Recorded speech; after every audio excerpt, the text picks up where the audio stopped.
Olá, bom dia, boa tarde, boa noite. Estou aqui para dar as boas-vindas ao primeiro dia, ou a primeira entrevista do Encontro Anual de Saúde Planetária 2020-2021. Eu sou Raquel Santiago, professora na Universidade Federal de Goiás, no Centro-Oeste do Brasil, e eu gostaria de rapidamente apresentar Ayrton Escobar, jornalista sobre ciência ambientalista no Brasil, trabalhando hoje em dia no escritório de comunicação da USP. Nos últimos 20 anos, ele foi repórter do estado de São Paulo. Em anos recentes, sua cobertura foi fortemente focada em ciência política e pesquisa no Brasil. Desde janeiro de 2015, ele também contribui para a revista Science Magazine. Bem-vindo, Ayrton. De agora em diante, você tem a palavra. E muito obrigada pela sua participação. Olá, Raquel. Muito obrigada pelas apresentações e boa tarde, boa noite, bom dia a todos, onde quer que estejam. Muito obrigada aos organizadores por me convidar, permitir fazer parte dessa conferência.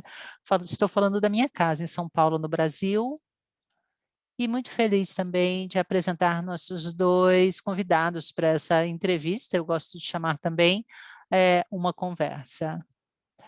A doutora Julia Kim e o professor John Halliwell.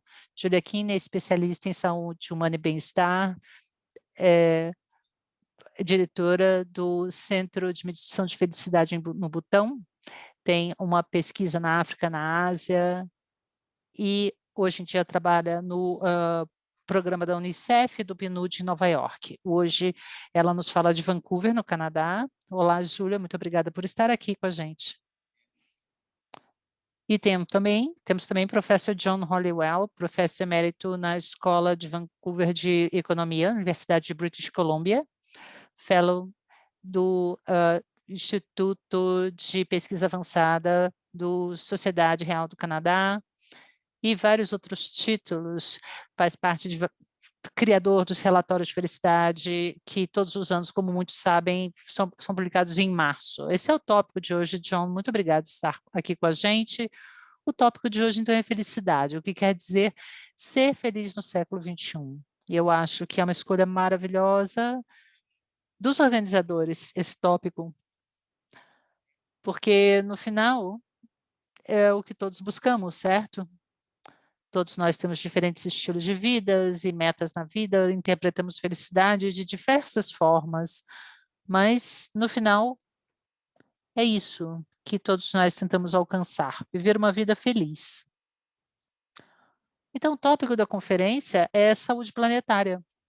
Então, vou começar a conversa aqui com Julia John, vou tentar ser o mais informal possível, é minha forma de conduzir as conversas.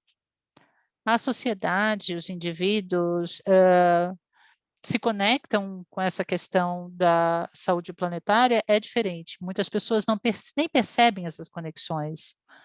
Então, se eu pudesse começar, então, com uma citação de Gina McCarthy, conselheira nacional de mudança climática para a Casa Branca. Eu estava assistindo a cúpula do clima ano passado, e ela disse semana passada, ela falou uma coisa muito forte. Não há empregos no planeta morto. Ela estava defendendo o ponto de que a mudança climática e dos empregos e da próxima revolução industrial. Se não temos planeta, não temos empregos. Como vamos ser felizes no planeta morto? No planeta morto, podemos substituir empregos por felicidade aí. Então, Júlia, vou pedi-la para começar seu pensamento sobre isso. Obrigada. É um prazer estar aqui. Fiquei muito inspirada pelas sessões iniciais da conferência. É uma excelente pergunta para muitas pessoas. Podem se perguntar por que estamos falando de felicidade no contexto dessa crise global que vivemos. Parece uma questão frívola. certo? Vamos deixar a felicidade de lado e vamos consertar o planeta em primeiro lugar, mas para mim, pelo trabalho que eu estou falando em desenvolvimento e recentemente no Centro de Medição de Felicidade Bruta no Butão, isso está tudo conectado. Eu acho que foi Karina Gore que disse na última sessão que não devemos só buscar a sustentabilidade, simplesmente sobreviver no planeta, temos que buscar florescer. Em momentos de crise, precisamos nos perguntar por que estamos aqui? Qual é o propósito da vida humana? Acho que quando começamos a falar sobre felicidade, isso eleva a barra falando sobre significado, valores, propósitos, que tudo muito essencial às sessões que falamos hoje de manhã, que tivemos hoje de manhã. Na analogia que você usou, os empregos não são um final feliz dessa história aqui. Quando a gente analisa a nível pessoal, quando você está no seu leito da morte, vou olhar para a sua vida, a maior parte das pessoas não vão dizer, eu queria ter trabalhado mais. As pessoas vão analisar se foram felizes, quais foram as relações que tiveram propósito na sua vida. E quando você faz isso, você começa a falar sobre como posso me conectar com o meu próprio senso de bem-estar, a felicidade de outros, o meio ambiente. E eu não tenho certeza que essa conexão da saúde planetária está muito clara quando a gente fala da mentalidade da busca do lucro econômica, a mentalidade de nunca ter nada suficiente, isso é o que leva à destruição do planeta. Então, adorei o início da conferência, quando falamos qual é o estado interior da onde vemos para falar disso, porque isso cria o sistema e que nós, então, transformamos em realidade, quer seja o sistema econômico ou material, ou seja, felicidade e bem-estar, tudo está muito interconectado da forma como vivemos no planeta. Então, eu vou começar com isso, adoraria ouvir o John também. Eu gostaria, então, de dar uma visão otimista sobre como a ciência do bem-estar pode contribuir para a saúde planetária. Todos concordam que queremos um planeta que tenha bem-estar e saúde para dar para todos os seus indivíduos. Mas muitas tentativas de restaurar a saúde planetária, veem o ser humano como ser egoísta e que só busca seu próprio bem.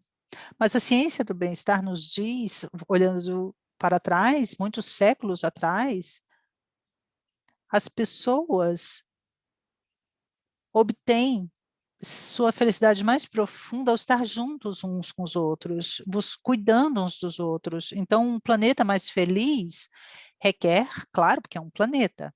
Então, todos têm que, em certo sentido, trabalhar juntos. Precisamos pensar não só sobre nós mesmos e sobre hoje, mas sobre o futuro.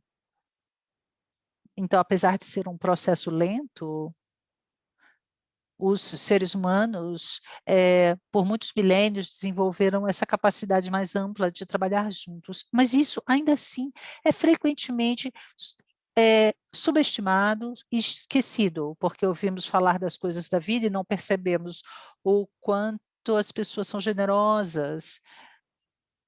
Então, para produzir saúde planetária, precisamos que as pessoas pensem em termos mais amplos. Estamos descobrindo que para ter um bom comportamento ambiental, comunidades, países, mundo,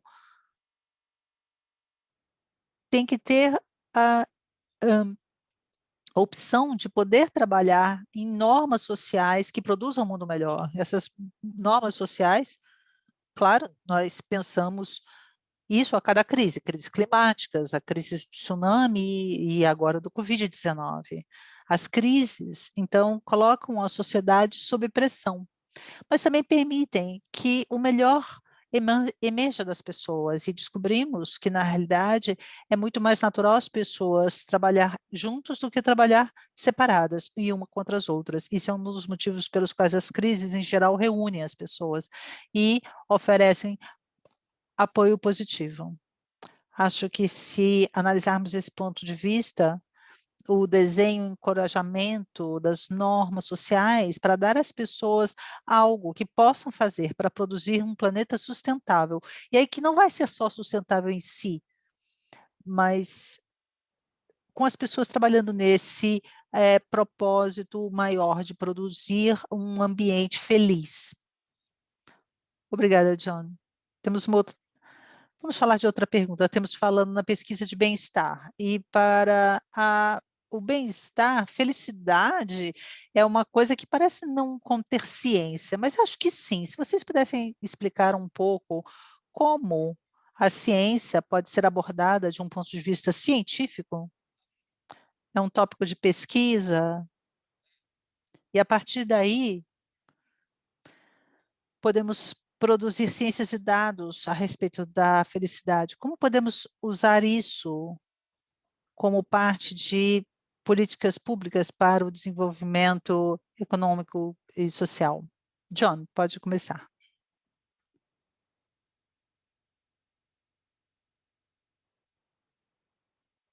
Há duas formas de medir a felicidade. Uma é felicidade como uma emoção, como você, se você está feliz agora ou não. É muito importante, mas não é a medida mais ampla que a gente usa para pensar na vida como um todo. Para isso, a gente usa medidas de avaliação da vida, que você pensa da sua vida como um todo. E as pessoas respondem muito bem essa pergunta, eles entendem as perguntas e dão respostas. Coletamos dados, então, de milhares de pessoas em 150 países ao redor do mundo e usamos, então, vários aspectos de sua vida para explicar as diferenças na avaliação da vida. Dentro de países, a gente tem amostras de dados importantes e aí podemos entrar profundamente na vida das pessoas e aí podemos, então, tirar conclusões e eu começo dizendo que, de fato, os comportamentos sociais e pró-sociais são um determinante essencial da felicidade das pessoas. Não apenas contar histórias, mas dar o resultado, estou dando o resultado de uma análise de um conjunto de dados bem grandes. Isso surpreende as pessoas, que em geral a gente ouve que as pessoas são egoístas, quando de fato os dados dizem que as pessoas, e eu vou dar um dado da nossa pesquisa recente a vocês. Agora temos uma pesquisa, tivemos alguma pesquisa grande há alguns anos, as pessoas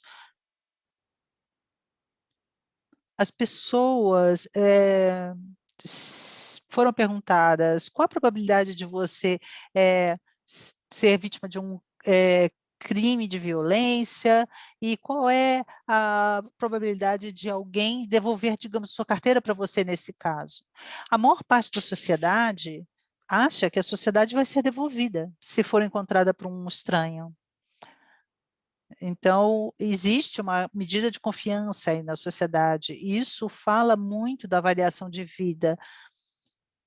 Então, todos aqueles outros riscos dos quais falamos, nós vemos a importância que as pessoas dão a viver nesse tipo de sociedade, onde podemos trabalhar juntos, podemos confiar uns nos outros. Julia Butão foi pioneira em incorporar a felicidade como parte da Constituição e de políticas públicas. Qual a sua abordagem sobre isso? Como podemos usar a felicidade para medir o sucesso e o desenvolvimento de uma sociedade? Obrigada, Ayrton. Baseado nisso do que o John falou, e definir felicidade não apenas como a emoção de estar feliz, estar de bom humor. Butão, há uma definição muito bonita do primeiro-ministro. Ele diz que através da felicidade duradoura, a felicidade duradoura não pode existir enquanto outros sofrem. Então, temos que servir aos outros, viver em harmonia com a natureza e baseado no nosso conhecimento, nossa sabedoria interior. Então, tem a ver com esse aspecto relacional, não é apenas a minha felicidade para mim, mas como vivo em relações comigo mesmo, com o meu próprio sentimento, sensação de propósito, com os outros e com a natureza. Desse ponto de vista, podemos dizer, então, como influenciar o país, e nesse caso o Butão. Um governo pode criar e permitir ambientes para a felicidade, e é daí que vem a ciência. No Butão, temos uma pesquisa nacional da felicidade, que é realizada a cada 3 anos, onde eles medem 9 domínios, que são criadores e possibilitadores da felicidade, incluindo elementos básicos, saúde, educação, padrão de vida, claro, trabalho pelo bem-estar e felicidade, mas alguns outros elementos que John falou, vitalidade comunitária, como vocês sabem que seus vizinhos vão se sentir apoiados se algo acontecer, ou se você doa, tem essa sensação de generosidade. O tempo como medida é importante, muitos de nós nos países desenvolvidos, a felicidade está muito relacionada a bens materiais e a resiliência conectada ao meio ambiente, na preservação do meio ambiente, boa governança, confiamos no nosso governo, votamos com felicidade, tudo isso pode ser medido. E, então, o país cria um ambiente onde as pessoas podem florescer e, baseado nisso, podemos criar políticas que vão promover isso ou não. Então, as pesquisas e a ciência são importantes, mas também têm que ser colocadas em ação através de criação de políticas. Há toda uma dimensão interna aí desse nível, desse índice de felicidade e a ciência sendo criada, o estado da nossa mente. Se podemos ficar conscientes no momento presente, há um trabalho muito importante dizendo uma mente distraída é uma mente infeliz, mostrando que muitas vezes somos distraídos pelas mídias sociais, pelos smartphones, e quando não estamos presentes no momento atual, que é 50% do tempo, somos menos felizes. Isso tem menos a ver se estamos ou não lavando louça, ou seja, uma atividade que achamos que é realmente prazerosa. A ciência mostra que podemos cultivar a habilidade de ser feliz e resiliente. A neuroplasticidade e o impacto que isso vai ter no treinamento, compaixão, meditação, tudo isso traz nossos insights, não tem a ver só com o nosso ambiente externo e com os nossos genes, mas podemos cultivar na realidade o ambiente para ser felizes, uma mente saudável. Sobre a liderança do Dr. Davidson, temos desenvolvido uma pesquisa que falam de elementos que podem ser praticados e cultivados, das tradições de sabedoria e da neurociência, isso incluindo consciência, a capacidade de estar presente no momento, conexão, a capacidade de ser compassivo, altruísta para comportamentos sociais, insights, ter insights de como a mente funciona, quais são as histórias, narrativas que contamos uns aos outros e contamos e dizemos a nós mesmos. E também propósito, temos um sentido de propósito, mesmo quando as coisas estão difíceis. Então, esse equilíbrio entre a ciência das mudanças sociais, das mudanças de sistema e as políticas, isso cresce muito, e os aspectos interiores da ciência, o cultivo do bem-estar. Só para lembrar o público que nós estamos abertos a perguntas aqui no chat da transmissão, se tiver alguma pergunta, por favor, é só digitar aí no Q&A e a nossa equipe de apoio vai passar a pergunta para a gente. Antes de passar, então, para o público, abrir as perguntas do público, John, você é professor de economia, certo? Como essa experiência que a Júlia descreveu, como isso pode ser transferido, adaptado, incorporado por os países maiores, com grandes economias e com populações maiores? O que podemos aprender do Butão, então? E como podemos aplicar isso a outros países em sistemas econômicos? Olha, na realidade, o Butão iniciou a revolução da felicidade, a pesquisa sobre felicidade no mundo todo.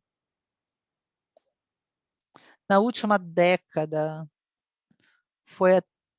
houve uma resolução da ONU, que na realidade é trazida pelo primeiro-ministro do Japão para a ONU, falando então da ciência da felicidade. Essencialmente, o uso de medidas do que as pessoas acham de suas próprias vidas é uma forma de refocar nossa atenção da materialidade imediata para o longo prazo e para um aspecto mais social.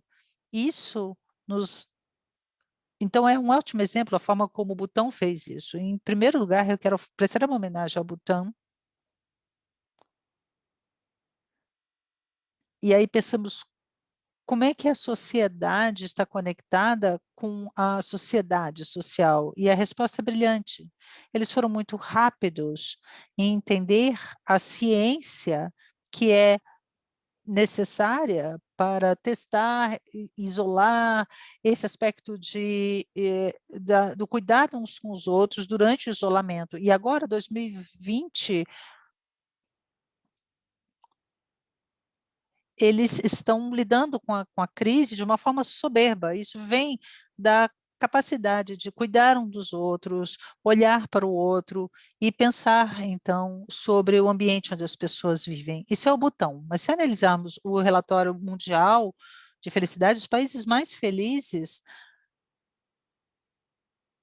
são os países mais modernos. E aí, olhamos nessa época do Covid, vemos que esses países cuidaram muito melhor dos seus habitantes na época do Covid do que outros.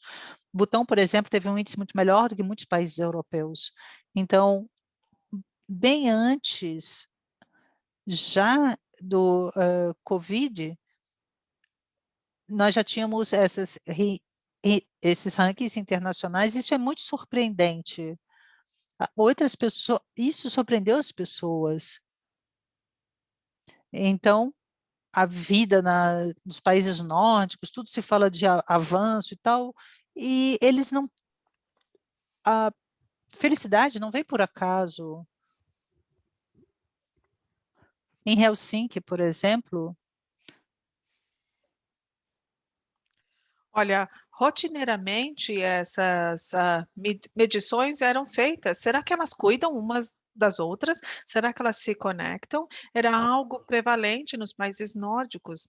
Antes, eles não tinham relacionamento, mas é isso que torna as pessoas felizes no mundo.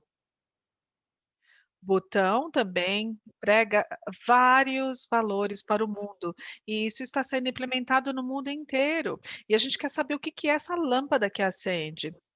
A ciência tem que apoiar a intuição. E as pessoas estão mudando a sua vida.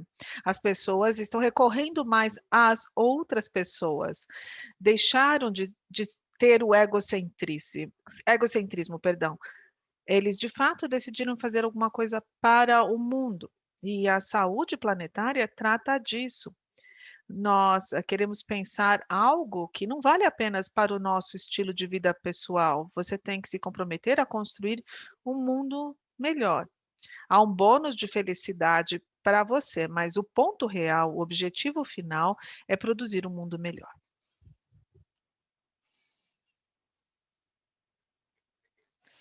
Obrigado, John. Grande metáfora que você fez com os lagos. Agora, perguntas do público aqui. Acho que podemos vê-las no chat, todos nós aqui. Eu vou ler 3 delas e elas estão interconectadas, na minha opinião. Julia e depois o John vão nos dar a sua opinião. A primeira, como mudamos a narrativa do que é felicidade? Como os resultados positivos da Covid, que você mencionou, podem promover a mudança comportamental na direção dos valores da saúde planetária? Já falaram sobre isso, podem se aprofundar, talvez. Outras 2 perguntas. Como nós, podemos promover o conceito de botão de felicidade nas sociedades ocidentais, gananciosas, egocêntricas? Sim, já falaram sobre isso, mas aqui é uma pergunta mais direta, né? E a última, como você lidaria com as diferenças culturais sobre o que felicidade significa?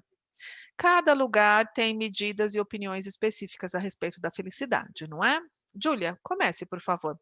São ótimas perguntas, vou tentar interligá-las, porque já estão interconectadas. Falando de medidas, o Butão nunca disse que todo mundo deveria medir as mesmas coisas. Sempre dissemos, estamos abertos com relação às medições, podemos medir qualquer coisa, mas o que é de fato distintivo? E o principal ponto é distinção, contraste com relação ao crescimento do PIB. Nós temos que medir a felicidade bruta. E isso foi o que respondemos, qual era o nosso principal produto nacional. Nós dissemos que a felicidade bruta do botão é mais importante do que o crescimento bruto. São medidas diferentes, e isso pode variar de país a país, e isso tem que incorporar a nossa relação com a natureza e com outros, com a comunidade, com outros. E o botão também tem isso. E aí precisamos incluir isso na tomada de decisão, na parte legislativa. Há um trabalho estimulante da Aliança Mundial. Eu menço essa organização porque eles estão reunindo esses movimentos para desenvolver novas medidas para economias do mundo inteiro. E há muitos exemplos. E não precisa estar no nível nacional. Às vezes, as cidades podem gerar grande progresso. Amsterdã, por exemplo, e acho que São Francisco também estão avaliando a incorporação disso. A Kate Rodwards tem um modelo econômico e ele pode ser incorporado nas cidades. Então, os prefeitos ficam preocupados com a felicidade nas cidades e como nós podemos, então, influenciar isso pelas métricas novas, em escalas inferiores, até mesmo em empresas, organizações, porque as empresas desempenham um papel muito importante naquilo que a gente considera progresso. E algumas empresas estão desenvolvendo medidas de saúde e felicidade, não apenas para a empresa, mas como isso contribui para o bem-estar planetário, para a saúde planetária. Nós temos que pensar criativamente fora da caixa, isso é realmente importante. Olha, eu quero contra-argumentar com essa crença, não é verdadeira que nós, no Ocidente, nós somos uma sociedade egocêntrica, gananciosa, um povo ganancioso que não vai conseguir transformar o comportamento. Se ouviram os primeiros palestrantes, esse jeito de pensar não aconteceu num vácuo, não. Falando sobre descolonizar as mentes, descolonizar o pensamento, isso significa que há muitos de nós que vivemos em países coloniais, fomos colonizados com um outro jeito de pensar, um mundo apenas material, ou seja, a separação da vida objetiva e da vida espiritual. E isso resultou em um sistema econômico que comoditiza tudo, não é? Quando você comoditiza tudo e você busca o crescimento do PIB, você acaba com a visão do ser humano que é homo econômico, homo economics. É uma visão, uma redução perversa do ser humano que só analisa os seus próprios interesses. Sabemos, depois da Covid, que as pessoas responderam às necessidades de outros. Eles estão vendo outros com compaixão. E então, essa é a nossa verdadeira natureza. Como então introduzir uma nova narrativa? Primeiro reconhecendo que a gente teve uma lavagem cerebral aí com esse jeito de pensar. A gente tem que desmantelar isso. Ouvi explicações interessantes dos outros palestrantes sobre isso. Nós, no Oeste, não somos de um único jeito, nós fomos moldados por sistemas econômicos, buscando o crescimento do PIB, ou seja, uma mentalidade capitalista econômica, e estamos desfazendo, porque estamos vendo os impactos negativos, não apenas para os pobres, mas para os ricos também. Houve uma grande pesquisa do Spirit Level, o nível do espírito, mostrando o crescimento do PIB juntamente com as desigualdades, e as desigualdades são algo ruim não apenas para os pobres, mas também para os ricos. Cabe a nossos interesses. Nós temos que promover novas medições para ir na direção do bem-estar. E eu acho que isso está acontecendo. John, sim, você abordou do ponto de vista positivo. Deixe-me começar daí, da onde a Júlia parou. É muito importante começar a mudar tudo. Eu acho que não é necessário uma grande mudança para tirar as pessoas de uma mentalidade material, porque os comportamentos mostram que as pessoas não são assim naturalmente. Temos que mudar então a abordagem, como as coisas são feitas, e liberar as pessoas das suas antigas amarras. A economia nem sempre se tratou do PIB. Há 2 séculos, o objetivo era produzir uma vida melhor para as pessoas. E a felicidade era a meta principal. Mas ela não foi medida e achávamos que não era mensurável. Gradualmente, a economia ficou preocupada com as coisas materiais. Todo mundo percebeu que isso já estava errado, mas não havia um substituto fácil. Ainda não é fácil, mas agora há um substituto. Mas isso requer repensar o mundo inteiro, de um modo positivo, de um modo, perdão, negativo para um modo positivo. Não precisamos esperar que as pessoas adoeçam e depois fazer os reparos. Temos que gerar vidas felizes a partir de um país com saúde planetária, um planeta com saúde planetária, porque isso altera até a saúde física. As pessoas levam vidas melhores, elas têm liberdade para agir, têm liberdade para se envolver mais. Aí você tem um sistema de saúde que envolve cidadãos, pacientes, médicos trabalhando em conjunto para gerar mais saúde física. Educação não é só ensinar a ler e escrever, há movimentos positivos na área educacional, que está ensinando as pessoas através do exemplo para que trabalhem em conjunto, como essa operação no Canadá. Ela busca fazer isso. A gente tem que enviar os pesquisadores para eles verem que esse é o jeito de fazer a educação funcionar para gerar um planeta mais feliz, um mundo mais feliz. Olha, eles pegam uma turma e levam lá para um asilo, por exemplo, e todo um ano é despendido, a turminha fica compartilhando experiência com os idosos, compartilham conexões, compartilham jogos, atividades com essas pessoas que estão em instalações para idosos, e aí os pais, as crianças aprendem muito, ou seja, o cuidado é trocado, mas são e eles acabam chorando, mas são lágrimas de felicidade. Esse é o tipo de trabalho que pode ser feito. Você pergunta para as pessoas o que é mais importante no trabalho. O mais atraente é trabalhar junto com outras pessoas e é muito mais importante do que o salário, é muito mais importante do que qualquer outra coisa. Temos, portanto, que reconhecer que a conexão social é que nos empodera, nos leva a fazer coisas maiores juntos. E aí a mecânica segue naturalmente, mas primeiro nós temos que ter aí a faísca brilhando. Muito bom. Estamos aqui para os 10 minutos finais. Então, agora tenho mais perguntas do público e vou acrescentar mais uma pergunta que é minha. Com o seu trabalho na felicidade, você poderia dar a sua opinião a respeito do luto ecológico e como lidar com isso? Acho que isso se refere ao desespero de ver como o planeta está hoje em dia, não é? Por conta dessa sensação. A outra pergunta: cada vez mais usamos soluções farmacêuticas para abordar a infelicidade. Como é que nós abordamos essa solução insatisfatória, que também é ruim para o ambiente, a propósito, né? Será que a conectividade social? A conectividade social, promovendo a saúde planetária e o bem-estar ecológico, vai nos ajudar a gerar a felicidade de maneira direta? Vou jogar mais um ingrediente, será a última rodada de perguntas. Devemos falar um pouquinho sobre a tecnologia, vocês mencionaram isso de certa forma, mas estamos aqui falando a quilômetros de distância, bilhares de quilômetros conectados em tempo real pela tecnologia. E quando a Covid desaparecer, eu acho que esse será o novo normal para conferências e para reuniões e cúpulas internacionais. Cada vez mais, nós temos o nosso relacionamento social no mundo digital. E como você acha que isso vai afetar a felicidade como um todo? E mudar, talvez, o jeito que a gente enxerga as coisas? Júlia, seus comentários finais e depois o John. A pergunta sobre tecnologia, acho que eu vou responder primeiro.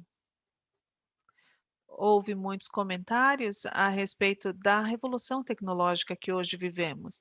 E como sempre, desde que o homem descobriu o fogo, não é a ferramenta, é como a gente usa ela.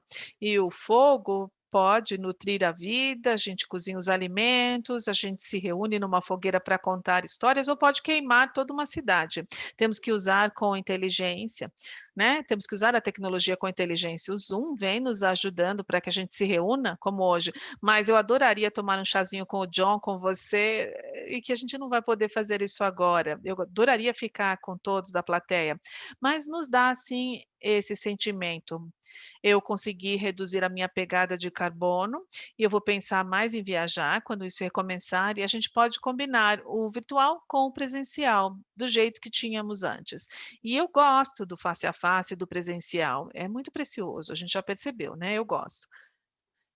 E com relação à pergunta sobre a área farmacêutica, Sim, uma das coisas interessantes sobre os países desenvolvidos é que, ao custo de buscar o crescimento econômico, há cada vez mais ansiedade, depressão, solidão, e como o John disse, nós temos que impedir que isso aconteça e não tratar depois de acontecer, que é o que a indústria farmacêutica faz, não é?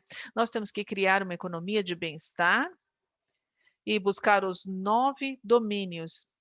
Temos que analisar isso do ponto de vista dos determinantes sociais da saúde, como reunir os fatos que vão permitir o bem-estar físico, mental, e não teremos que correr atrás depois com os fármacos, porque não é tão bom quanto prevenir, além de custar muito e danificar o meio ambiente, como já foi dito. E aí, finalmente, a pergunta do luto ecológico. Sim, grande pergunta. E aí eu volto àquela questão: cultivar a resiliência, avaliar as várias ferramentas, isso é importante. Quando eu trabalhava nas Nações Unidas, era muito difícil para mim, muito desafiador.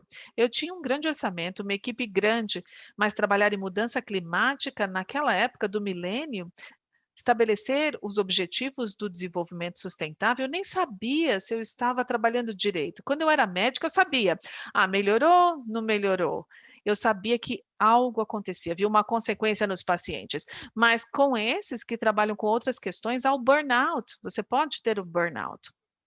Nós temos que cultivar uma prática de meditação e, no meu caso, ajudou. Eu consegui enxergar os desfechos que estavam ali sob o meu comando, para que eu pudesse agir agora, mesmo que as consequências viessem amanhã, com a energia, com o entusiasmo necessário, mas sabendo que só a próxima geração talvez desfrute dos resultados. E também a resiliência, a capacidade de ter um horizonte de tempo mais amplo. Isso é cultivado quando você se conhece, quando você sabe, quando é o seu ego que quer ver os resultados. Isso é importante para os políticos, porque nós trabalhamos em ciclos de 4 anos e as consequências não estarão lá, e é importante para as pessoas, para terem esse sentido do tempo, do horizonte do tempo, e separar isso do tempo linear, que na verdade não é a realidade do tempo, nem do ponto de vista físico, nem metafísico. John, acho que houve experimentos interessantes no Brasil para construir capitalismo humano, conscientização ambiental. Quando as pessoas se reuniam, era o mais efetivo. Você tinha que pegar pessoas com histórias diferentes e discutir ali os fundamentos econômicos. Pessoas que nunca haviam se conhecido antes, se encontrado antes, e tentar estabelecer conexões sociais profundas e confiança entre eles. Coletivamente, eles decidiram limpar o rio local. Então, todo mundo começou a trabalhar fisicamente, manualmente, para gerar um ambiente melhor para eles. Ficaram mais felizes. Eles interromperam a divisão de classes sociais, que antes os separava, e aí a comunidade ficou mais feliz por conta disso. Também, agora, falando sobre a saúde mental e assistência de saúde mental, há 3 questões nesse caso. Primeiro, medicamentos, um outro jeito é terapia comportamental e o terceiro jeito é mudar o estilo de vida das pessoas, para que sejam mais felizes. A terapia comportamental, cognitiva, tem o seu papel, porque ajuda as pessoas a considerar as suas vidas, o que está errado nas suas vidas, mas a gente tem que abrir esse espaço. E não apenas lidar com a questão quando o problema ocorrer, né. Todo mundo gostaria de estar no Ministério da Amizade, mas a gente tem que impedir que o problema aconteça, diminuir a ansiedade, diminuir o estresse, e tudo diminui quando a gente tem o convívio social. E o medo fica reduzido quando você conhece as pessoas no seu entorno. As conexões humanas, portanto, são importantes. Hoje em dia temos que fazer eletronicamente, mas isso faz com que a gente goste das conexões eletrônicas, fazemos novas amizades, mas a gente também pode seguir os mesmos princípios que seguimos, quando tivermos a conexão presencial novamente. A Covid ajudou a transformar a mídia social. em vez de ser socialmente negativo, de fato se tornou uma mídia social, de verdade, algo que usamos para construir comunidades, em vez de ficar acusando uns aos outros. John, infelizmente o tempo acabou. Eu gosto de ser rígido aqui com o controle do tempo. Vou encerrar o nosso painel. John e Júlia, foi um prazer. Muito obrigado pelas suas ideias e contribuições. Espero que a gente tenha esclarecido, trazido ideias e fatos para todos que estão participando, para que processem. Daqui a 20 minutos, se você está ao vivo na conferência, teremos Lightning Talks sobre saúde planetária e saúde mental. A gente acabou de falar de saúde mental, então fica o convite para vocês para permanecerem conectados e para assistir às Lightning Talks na próxima sessão, daqui a 20 minutos. Muito obrigado novamente, obrigado aos organizadores, obrigado a todos que assistiram, permaneçam saudáveis e vamos tornar esse mundo um mundo melhor, o mais rápido possível. Obrigado a todos. Até mais.